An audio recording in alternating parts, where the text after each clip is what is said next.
Miguel Alemán Valdés. Antes de hablar del PRI y del gobierno de Alemán, preferiría que usted me explicase cuál fue realmente el papel que Fidel Velázquez representó en la política del país durante más del medio siglo, comenté al iniciarse la nueva entrevista. No dudaría en calificar a don Fidel como el político más importante de México durante los 52 años en que funcionó el sistema establecido en la Real Constitución, respondió el anciano. ¿Por qué? Pregunté. Nunca fue presidente, ni siquiera secretario de Estado. Se limitó a cumplir siempre con una misma función, la de mantener controlados a los obreros. Así hubiese sido únicamente el secretario general de la CTM durante todo ese tiempo, el papel que desempeñó habría tenido una enorme trascendencia. A lo largo del siglo XX y conforme el país se iba industrializando, la importancia del sector obrero fue siendo cada vez mayor. Al iniciarse el siglo existían muy pocas fábricas, al finalizar eran muchos millones los que trabajaban como obreros. Pero esa función como máximo dirigente del movimiento obrero fue tan solo el segundo cargo de don Fidel. El primer fue ser el vínculo permanente entre las tres instituciones reales del gobierno.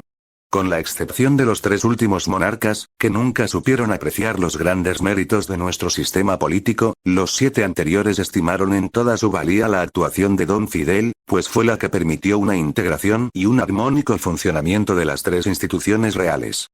Bueno, pues sería cuestión de preguntarles a los obreros cuál es su opinión sobre el haber tenido que soportar a Fidel Velázquez como su sempiterno líder. Pero pasemos mejor al análisis del PRI. Siempre he tenido muy claro que nunca pretendió ser un partido político, sino un organismo del Estado cuya función era mantener controlada a la mayor parte de la población, pero lo que ahora he captado gracias a sus explicaciones, es que los sucesivos cambios de siglas del partido, primero PNR, luego PRN y finalmente PRI, correspondieron a verdaderas transformaciones en la estructura, funcionamiento y organización del partido. Así es, y si usted analiza desapasionadamente todo lo ocurrido en México durante los 52 años de la hegemonía del PRI, podrá constatar que se realizó un permanente esfuerzo por hacer que el término institucional que calificaba al partido fuese una auténtica realidad, o sea, por crear toda clase de instituciones, no solo políticas sino sociales, profesionales, deportivas, de todo. Lo cual llevó en la práctica, afirmé, a la existencia de lo que el escritor peruano Vargas Llosa calificó de dictadura perfecta. El Estado controlaba la vida de la mayor parte de los habitantes del país. No solo de los obreros y los campesinos a través de la Confederación de Trabajadores de México y de la Confederación Nacional Campesina, sino hasta de quienes realizaban las más modestas actividades. Si un bolero o un vendedor de billetes de lotería querían cambiar la esquina en la que trabajaban por otra más redituable, tenían que pertenecer a la Confederación Nacional de Organizaciones Populares y hacer mérito para conseguir su cambio de esquina, acudiendo de acarreados a las manifestaciones de apoyo a los candidatos del PRI. De acuerdo, pero fue precisamente esa eficaz organización y control político lo que permitió mantener la paz y la existencia de una sociedad ordenada. ¿Cuál fue la razón para que desde diciembre de 1940, al asumir Ávila Camacho la presidencia de la República, se suprimiese al sector militar dentro del partido oficial? Pregunté. En la compresión de ese hecho está una de las grandes claves para conocer cuál fue la verdadera naturaleza, la forma de ser y de operar del sistema político que iba a terminar de estructurarse 6 años después con la promulgación de una Real Constitución y la creación del PRI. El anciano hizo una pausa, como si desease incrementar al máximo mi expectación por lo que iba a revelarme. Acto seguido prosiguió. El anciano hizo una pausa, como si desease incrementar al máximo mi expectación por lo que iba a revelarme. Acto seguido prosiguió. Creo ya haberle dicho que cuando el general Calles se dio a la tarea de ir planeando en secreto la creación del partido, existían en México solo 2 factores reales de poder: la Iglesia y el ejército. Por medio de las armas el general Calles logró que disminuyese al máximo el poder de la Iglesia, y contando con el apoyo del ejército, creó el partido. Vino luego la tarea de ir fortaleciendo a los sectores obrero y campesino para convertirlos en factores reales de poder, pero siempre bajo el control del gobierno. Al concluir la etapa de transición que llevó del caudillismo a las instituciones, estaba listo el terreno para dar el gran salto, la creación de un gobierno que no dependiese de la fuerza de las armas, sino de la que proviene de tener el control de los sectores sociales que integran al país.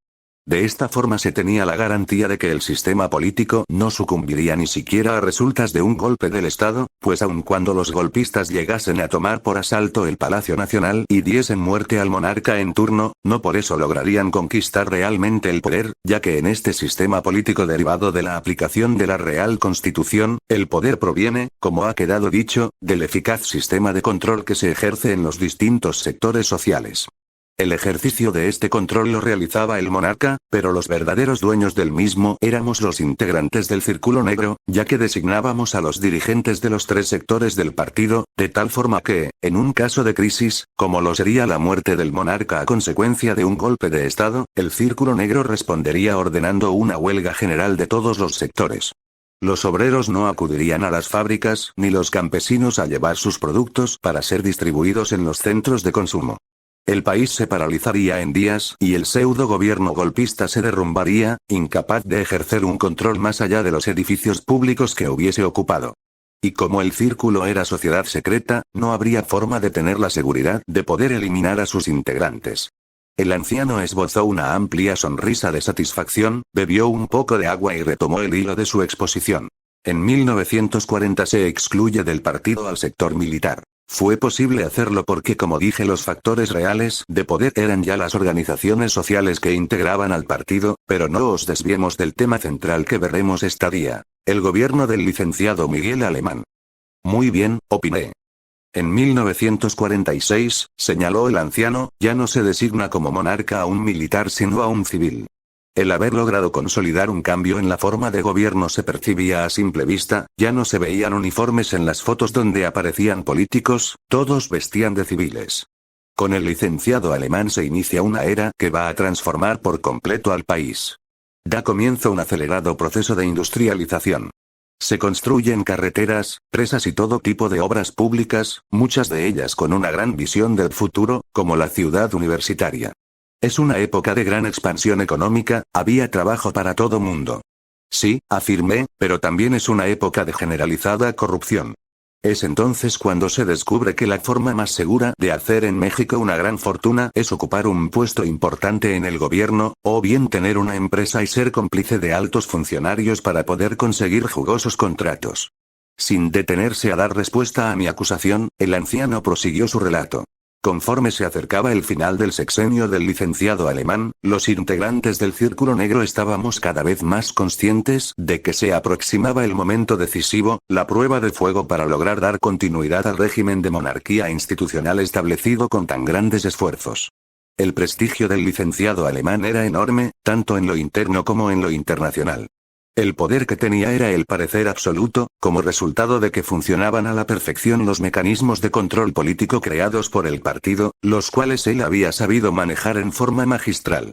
Resultaba por tanto lógico suponer que habiendo tenido un gobierno tan exitoso, el licenciado Alemán iba a sentir la tentación de perpetuarse en el poder, pasando por encima de la prohibición de hacerlo contenida tanto en la Constitución real como en la formal.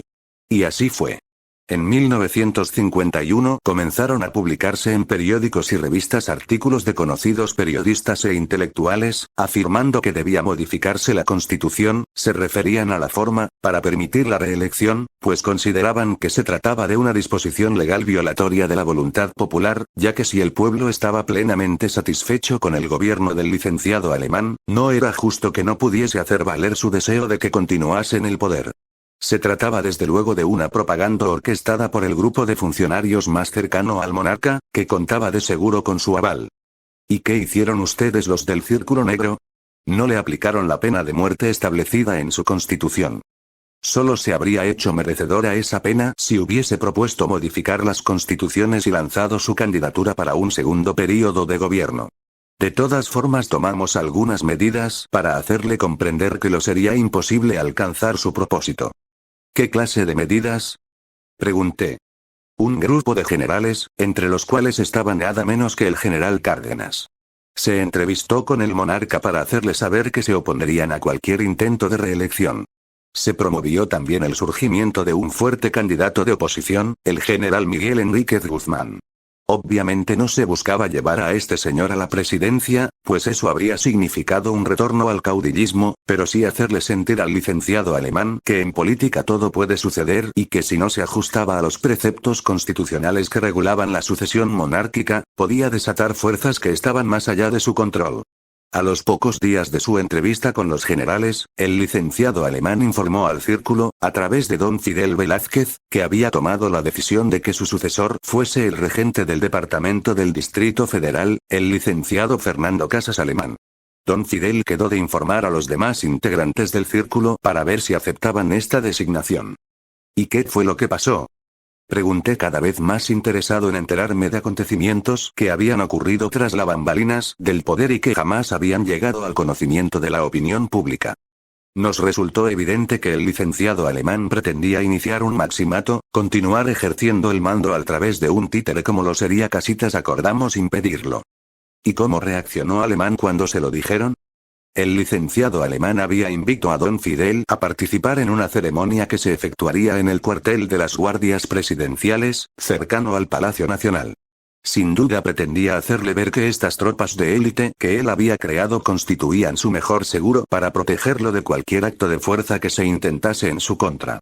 Al final de la ceremonia y estando los dos a solas, don Fidel dio a conocer la resolución del Círculo Negro, y viéndolo directamente a los ojos, le recordó al licenciado alemán que de acuerdo con lo dispuesto por la Real Constitución se aplicaría pena de muerte al monarca que intentase prolongar su poder más allá del tiempo que le correspondía. Acto seguido se abrió el saco para dejar ver que portaba un revólver en el cinto. ¿Qué, iba con la intención de matar al presidente? No precisamente, pero sí de hacerle saber que el hecho de estar rodeado de sus guardias no era ninguna garantía de poder conservar la vida si insistía en querer violar la Constitución. ¿Y qué pasó? Volví a preguntar cada vez más interesado. El licenciado alemán hizo varias bromas sobre la actitud a su juicio dramático adoptada por don Fidel y concluyó afirmando que en pocos días formularía una nueva propuesta respecto a la persona que habría de sucederle. Y así fue, designó a don Adolfo Ruiz Cortines, el cual recibió la total aprobación del círculo. Comprendí que debía dar por concluida la reunión de ese día y me despedí quedando de volver a la mañana siguiente.